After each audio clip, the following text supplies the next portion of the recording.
Sus pastilan in town pagka way mga batasan ging mga tawhana, way mga kasing-kasing. So nganong makaingon man ko nga way kasing-kasing, so dili ka mo mga lods ang ako ang gitumong ani mga lodi ha. Na medyo sumama lang ang ako ang loob mga lods ba kay karon hisuroy manggod ko dire sa ako ang area sa ako ang katubuhan. Kay unta ani nga mga semana pagpa-harvest naman unta ko sa ako ang produkto. Ay ang problema diri mga lodi, nagpaabot gani mi nga ang kaning agianan sa truck mumala na kay para nga ang pagsulod sa tracking diretso na ba, dili na siya malubong sa kalsada nya. Ang amua po diring area po sa kuan sulod sa kampo mala naman pod. So nganong nakaingon ko nga wagi mga batasan mga tawhana, kami in town dire aning ubos nagpaabot gani mi nga mumala. Ang problema diha mga lods kay naay nagpaobra dito sa babaw sa ilang kampo, gagigi sila, gigigian nila na ang kampo, gipalusot nila sa dirigid sa kuan sa agianan ta sa kalog. Wala na magsubay sa kalog ang ilang tubig. Kung asa to nga gapaabot mi nga mumala ang yuta nga giagian sa truck, adto pud nila gipaagi ang ilang tubig sa agianan pud sa ligid sa truck.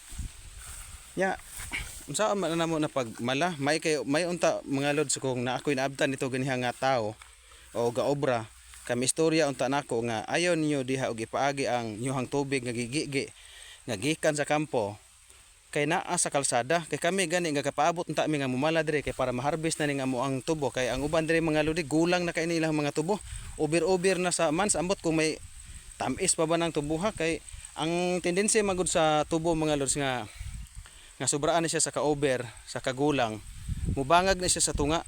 Gitawag na siya og naapoy ubang nga dili mubangag pero mawala dito ang iyahang tamis.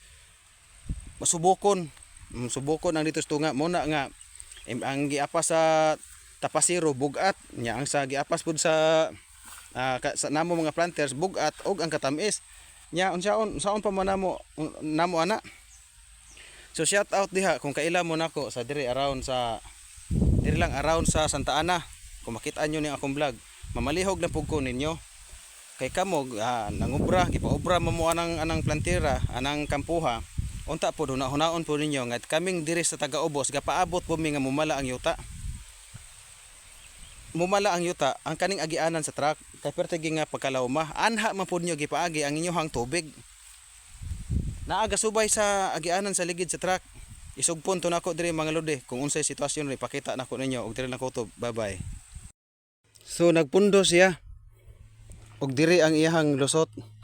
May na lang kay hingliko siya diri, wala siya molargo didto patubang to sa moang area. So diri siya naglusot ang tubig. So tanaw na to dito dapita mga lods, ipakita gina nako ninyo. Oh, hamakin mo yan mga lods. Nga unta mumala unta ni ang dalan dire. Sus diri pa nila gi palusot ang tubig nga naaman tay kalog dire dito gini lagi bangagan.